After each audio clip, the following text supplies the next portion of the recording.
Hey guys, Sabo here. Wanted to walk you through the process I used to finally decide on the Leupold VX6 1x6 Firedot BDC optic for 3-gun competition.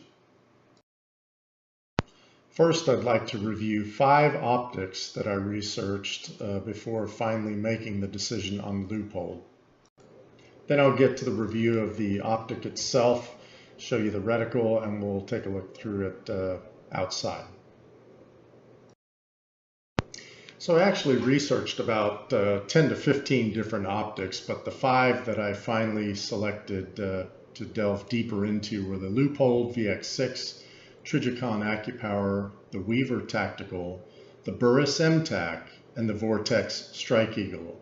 I actually started out looking at the Vortex Strike Eagle, but I'll tell you why I went to the Leupold.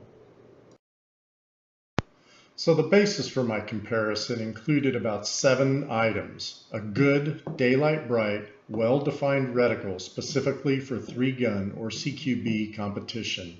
That was my number 1 requirement. BDC drop compensation for longer shots, very good glass, good eye box, and easy to stay behind optic, true 1X, easy to adjust elevation and windage with capped turrets, and general ease of use. I then created a spreadsheet that I'm showing you now that included some of the other requirements and just some of the things that I wanted to look at. The reticle was, as I said, was number 1 for me, so I included the reticle shots in here as well. So as I started to review these optics, I looked at all of these requirements plus the 7 that I laid out earlier to make my final decision. The Trijicon AccuPower 1x4. I was hoping to really love this reticle and the scope, but unfortunately it wasn't the case. Basically in daylight there is no illumination at all. The center dot is way too small to be of any use in my opinion. So in the end you're looking at a very small dot in the center of a segmented circle that's not illuminated. If this is what you want, then the scope is for you. I wanted a dot, not a really small reference point that wasn't daylight bright. The overall reticle was also just too small. Finally, a buddy told me that I would not be happy with a 4X scope, and he was right. At 4X, even with the gorgeous glass, it's just not powerful enough for me. With all that said, I returned the Trijicon and ordered the Leupold. Now let's talk about some of the highlights. The glass. Glass is very good as it should be at this level of optic and price point. 1X seemed to be true. Eye relief was very good and optic was easy to stay behind. Magnification, 1x4, as I said before, just wasn't enough for me. Adjustments, 1/4 MOA is fine. The adjusting was tight and tactile, and the cap turrets were very nice. On-off. On-off was great. It was a dial, and there were off settings in between the on settings. So it's really nice to have. Wasn't that big of a deal for me. Reticle, as I said before, little or no illumination. It was just too small.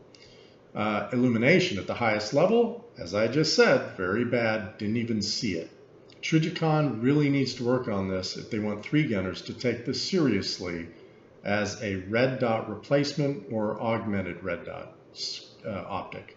Re-zeroing can be done without tools, and that was a nice feature.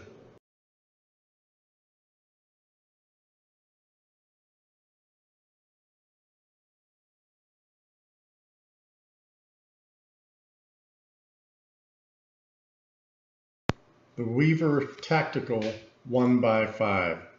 Let's just go through some of the highlights of this scope. In other videos and reviews, the glass was said to be very good for the Weaver. I looked through a similar Weaver scope at Gander Mountain and really wasn't impressed for the money as opposed to the Leupold or the Trijicon. Maybe some of their very expensive scopes have really good glass, but for $750, I expected this to be on par with those other 2. Eye relief, it was okay, but seemed kind of tight to me, and it was hard to stay behind the optic. Magnification, the 1x5 might have been enough if I could have gotten over that reticle.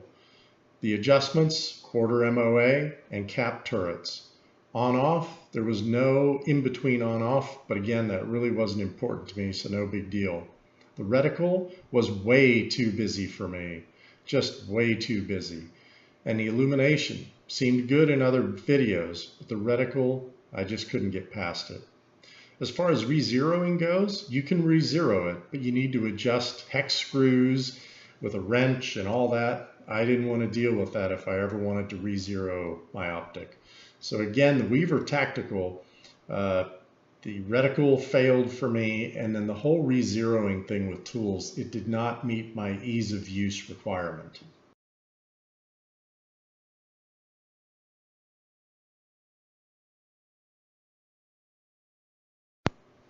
The Burris MTAC 1x4. Let's go down the list here.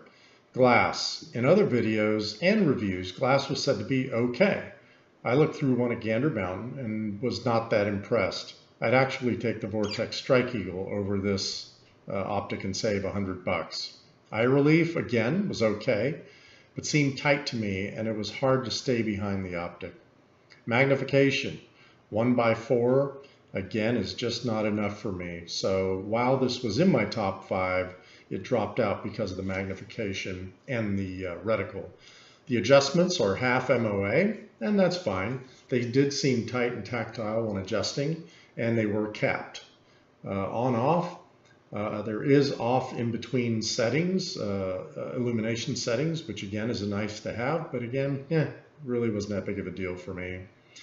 And then the reticle. There's two reticles here. There's the ballistic AR reticle, which just seems too busy to me, and that dot is just kind of okay. The ballistic CQ reticle, I've looked at it, it's just too small and again, too busy in my opinion. And the BDC dots are not, quote, clean enough for me. I like very clean lines in my BDC, and those, I just didn't like them. Illumination, again, at the highest level or near the highest level was good. And the re-zeroing required some tools and hex screws, so it just didn't meet my ease of use requirements. So while I initially hoped this would be one of the better contenders, the Burris MTAC just didn't make the final cut. The Vortex Strike Eagle 1x6. I began looking at the Vortex Strike Eagle because I thought for the price it would be a really good option. In fact, it's the first scope I actually looked at. The glass was pretty good, but nothing near the Trijicon or Leupold, which I wouldn't have expected for $300. There was some browning when looking through it, and the 1X did seem like it was not a true 1X. Eye relief was very good. Seemed a little tight and a little hard to stay behind, but overall, pretty good eye relief. Magnification, 1x6 is good. And again, that's what I decided that I needed to go for. Adjustments are half MOA, which is fine. They were tight and tactile when making the adjustments, and the cap turrets, again, are a nice feature. No in-between on-off, but again, I really didn't care about that, so no big deal. The reticle. I thought I would like it, but just couldn't get over not having an actual dot there.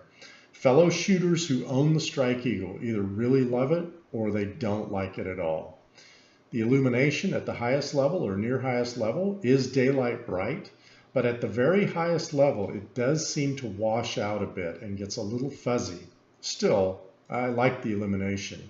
Re-zeroing can be done without tools, but it's kind of a strange little process with a slot in the turret and all that. I don't know, it's just kind of strange. I do also have to note that Vortex warranty is second to none. If I hadn't bought the Leupold, I probably would have really tried to like the Vortex's reticle, because for the money, you just can't go wrong with this optic.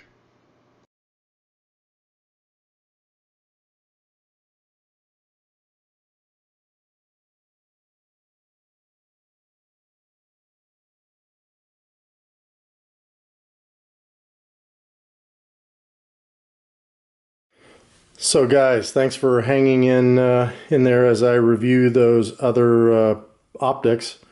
I did decide on the Leupold VX6 1x6 Firedot BDC, which I have here mounted in a American Defense high mount, quick detach. So You know, what came in the box with the Leupold was obviously the Leupold optic, a set of lens caps, which I actually like these better than the flip up, and then a total cover, which I won't use because I have a throw switch on this optic.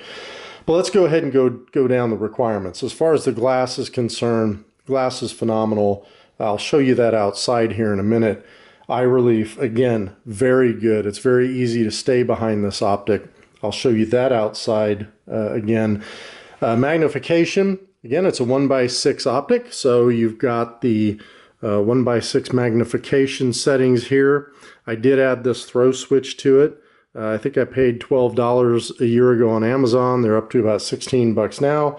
You can pay whatever you want to. You want to pay 100 bucks for a throw switch? Go ahead.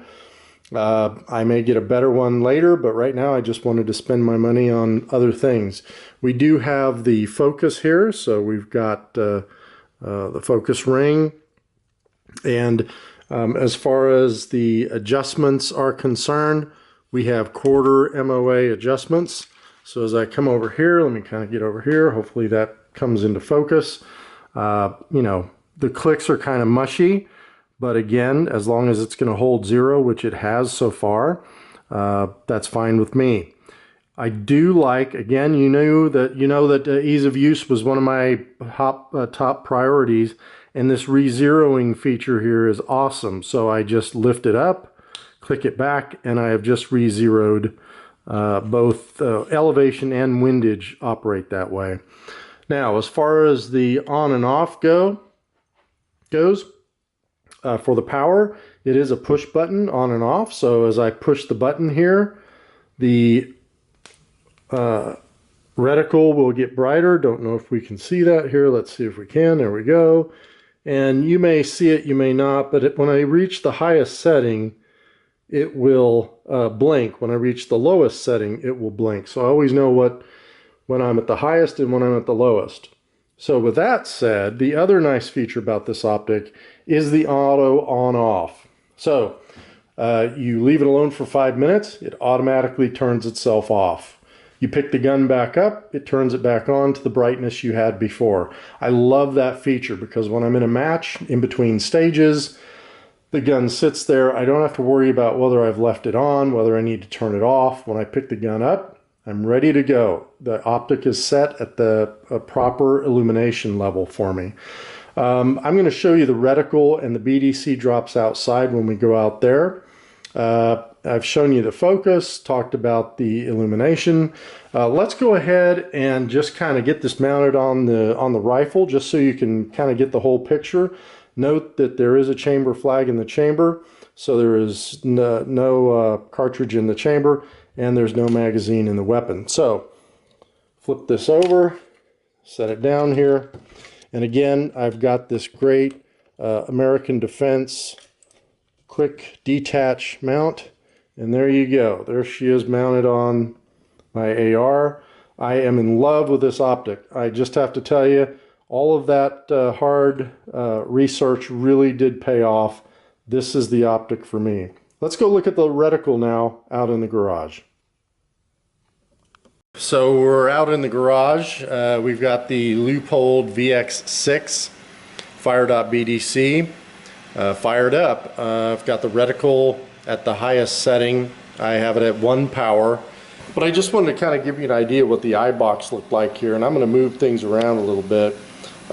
It's a really good eye box. I've already shot this in a 3-gun match. I love it. You may not see the full brightness of the red dot here or appreciate it because it's a video and all that stuff, but I am telling you this dot is daylight bright. Let's go ahead and see if we can dial up the scope now. So I'm at 1 there. Let me go to 2. That's 2. Here's 3. So that's 3. Still see the dot really well. This is 4. Eye box still looks great. This is 5. And here comes 6. So from 1 to 6, you should be able to see those the BDC markings really well now. I'm sorry I have a fence in the way, but just what it is. Let me quickly come back out to one. There we go. And then I'm going to zoom the camera out here so you can kind of see what the overall eye box might look like. Again, very good glass, very clean transition. The switch from 1 to 6 is tight, so as I said earlier in my other video, I do have a switch on that. Overall, very happy with this scope. So guys, thanks for watching. Appreciate it. I hope this gave you some information and that you can make an informed decision on the type of optic that you're looking for. One thing, if you don't like it, send it back. Remember, I ordered that Trijicon, didn't like it, sent it back. I ended up with the optic that I hope will work really well for me. So far in 2 3-gun matches, I have loved it. So as always, shoot straight, and we'll talk to you later. Please like this video, and I really appreciate it. Bye guys.